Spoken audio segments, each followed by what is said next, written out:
Before Ticketmaster, before email, before smartphones, Deadheads built something that shouldn't have been possible. A nationwide network that moved 20,000 people across state lines, coordinated hotels and carpools, and kept a touring rock band alive for 3 decades. And they did it with decorated envelopes, 3x5 index cards, and sheer determination. This is the story of the infrastructure fans built by hand. 1983. If you wanted Grateful Dead tickets, you picked up the phone and called a hotline. On the East Coast, you dialed 201-777-8653. West Coast, 415-457-6388. You'd hear Eileen Law's voice on the recording, patient and precise, walking you through the exact process. Thank you for calling the Grateful Dead hotline. All instructions must be followed exactly. And she meant exactly. The Grateful Dead ticket service bypassed Ticketmaster entirely. No service fees, no scalpers, just you, the band, and the U.S. Postal Service. But it was an undertaking. David Lemieux was a Deadhead coming down from Canada in the 80s. He became the mail order guy for his crew because he knew how to do it right. And doing it right meant gathering up hundreds of dollars, blocking off half your day, and following the instructions to the letter. Number 10 envelope. Self-addressed, stamped envelope inside. 22 cents for up to 8 tickets, 39 cents for 9 to 12. 3x5 index card with your full name, address, area code, and phone number in the upper left corner. List the shows you want in order of preference. Write anything if you will accept anything. Postal money order only. U.S. funds. Get one detail wrong and your order was disqualified. Lemieux would make sure everyone in his group had their money correct, their envelopes perfect. He'd skip school if he had to, just to get to the post office on the right day. Because the postmark mattered. Orders were processed randomly if shows sold out, but you had to be in the window. And then you waited. Weeks later, an envelope would arrive, or it wouldn't. You'd find out if you got tickets the old-fashioned way, by opening your mail. But here's what made it more than just a transaction. Fans decorated their envelopes. Watercolors and markers and intricate drawings, skeletons and roses and rainbows, poetry and doodles and inside jokes, thousands of them, each one unique. The UC Santa Cruz archive houses nearly 1,000 boxes of Grateful Dead materials now, and among them are thousands of these decorated envelopes, each one a tiny work of art. They were practical, sure. Steve Marcus, who ran the ticket operation, admitted that decorated envelopes sometimes helped yours get noticed, but they were also recognition, a signal that you were part of something. That you put care into this. That getting tickets wasn't just commerce, it was craft. Mail order was only the beginning. Once you had your tickets, you had to actually get there. This was pre-GPS, pre-MapQuest. So you went to AAA, the Automobile Association, and you told them your route. Lemieux remembers it clearly. I'm starting in Ottawa and I need to drive to Hartford, then Albany, then Hamilton. They'd make you these things called triptychs, little rectangular flipbooks of maps, maybe 50 miles per page. You drive to the bottom of one map, flip the page, keep going. Deadheads also pooled resources like a touring collective. When tickets were $18 to $20 and you could find a place to stay for $25 a night, you could do a 2-week tour for well under $500. Work, save, tour, repeat. Jay Curley, a substitute teacher who'd been seeing the Dead since the 70s, had flexibility most people didn't. He could go to any town and get work pretty much immediately. When the Dead announced shows at Red Rocks in August of '79, he loaded up his van and took US Route 50 all the way across. 2-lane roads through cornfields and mountains. He wasn't alone. Thousands of others were doing the same thing, navigating by triptych and word of mouth, pooling gas money, sleeping in vans, timing their arrival for sound check. The infrastructure was invisible to outsiders, but to Deadheads, it was as reliable as any app. Jay Curley saw something shift at Oakland Auditorium Arena on New Year's Eve 1979. He'd been to the Dead's August shows there earlier that year. When he arrived, he parked his van outside the venue. There was one other van, maybe 4 people total. They kept quiet, respected the neighborhood, didn't draw attention. It was pre-camping, as Curley put it. But when he came back for the New Year's run, the lot had changed. People were setting up. Bill Graham, who promoted the shows, was hiring Deadheads from the parking lot to help with food runs inside. The scene was becoming visible, organized, semi-official. It was the first time venue camping wasn't just tolerated, it was acknowledged. A month earlier, in August of '79, something similar had happened at Red Rocks. The Dead had played there twice in '78 and fallen in love with the place.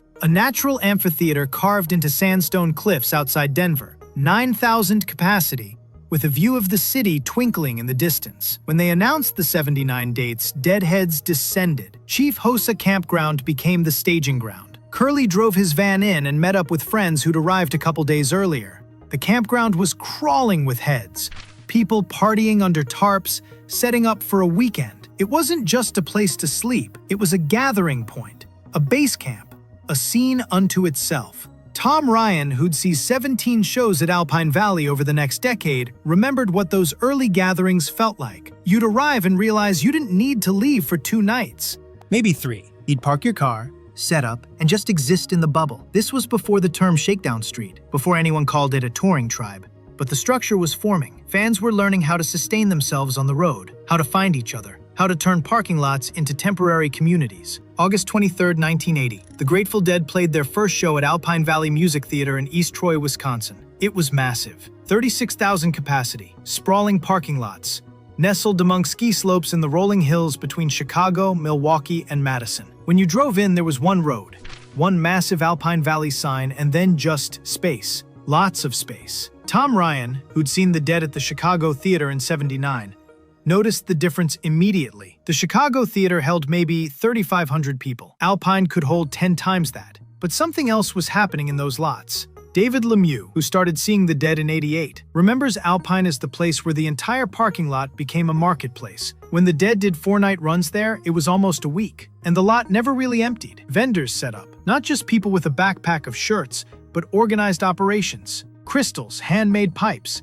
Guatemalan clothing, jewelry. These were serious artisans making a living. By the mid-'80s, there were multiple lots at Alpine. The big lot when you drove in, and another one around back. The parking lot wasn't just a place you passed through anymore. It was infrastructure. Holly Rose, whose tour journal When Push Comes to Shove documents her years on full-time Dead tour from '88 to '92, saw the ecosystem up close. She and her friends had a term for the central vending artery, Vendors Row. It wasn't the whole lot. It was like downtown, the place where the serious vendors set up, where people with tickets and people without tickets would converge, where the economy hummed.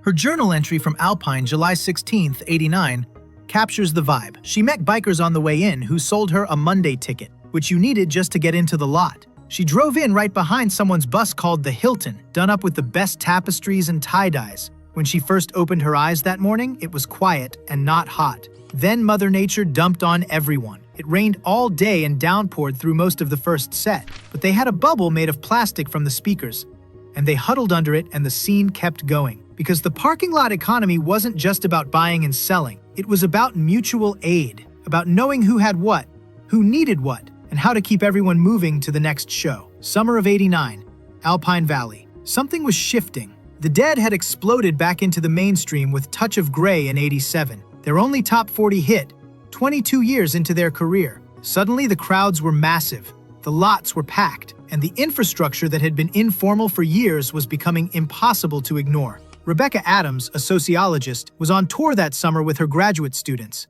studying Deadhead culture in real time. One of her students had a friend who was a vendor, so he spent time embedded in that world. When they got to Alpine, there were meetings happening, vendors trying to work out disputes, trying to figure out who got to set up where. Adams interviewed Henry Sullivan that fall. He was head of security, the guy who spent his time in the parking lot trying to keep things under control. And he mentioned something that stuck with her. At Alpine that summer of '89, all of the vendors wanted to be on what they called Shakedown Street. It was the first time Sullivan had heard the term used that way. Location theory. Nobody wanted to be parked out in the hinterlands. Everyone wanted to be on Shakedown Street, the main drag, where the foot traffic was. Adams posted about this recently, and a woman responded saying that explained why, that fall, she saw an area at a show officially labeled Shakedown Street for the first time. Sullivan had absorbed the term and started using it himself. It wasn't that nobody had ever said Shakedown Street before. The Dead had a song by that name since '78, but this was different. This was the moment when the parking lot economy gave itself a name, when the infrastructure became legible even to security and venue staff. Adams also remembered Calico,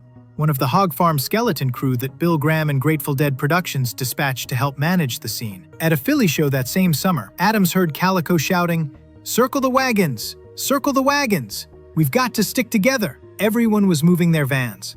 trying to create some kind of boundary, some way to keep it a Deadhead scene and not a tourist attraction. Because by '89, there were people wandering the lots with no tickets and no intention of getting tickets. They were just there for Shakedown. Holly Rose, looking back on that era, wonders, does that make us the ones who ruined the scene? Arguably, you could go there, but you could also say this: they built something that worked until it got too big to work anymore. In 2008, the Grateful Dead donated nearly 1,000 boxes of documents and recordings to UC Santa Cruz. Business records, posters, photographs, and thousands of those decorated mail-order envelopes preserved as historical artifacts. Bob Weir said the archive belonged to the community, and UC Santa Cruz seemed like the coziest possible home for it. What Deadheads built in the 70s and 80s was an analog social network, infrastructure that moved people and goods and information across the country without computers, without apps, without any of the tools we now think are essential for coordination at scale. The mail order system processed tens of thousands of ticket requests by hand.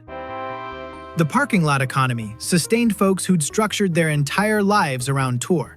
And it worked. Not perfectly, not without friction, but it worked long enough to keep the Grateful Dead on the road for 30 years, through an era when most of their 60s peers had long since stopped touring. It's bittersweet knowing it couldn't last. Once the crowds got too big, once Touch of Grey brought in the masses, the infrastructure started to buckle. By '95, when Jerry Garcia died, the system that fans had built was already straining.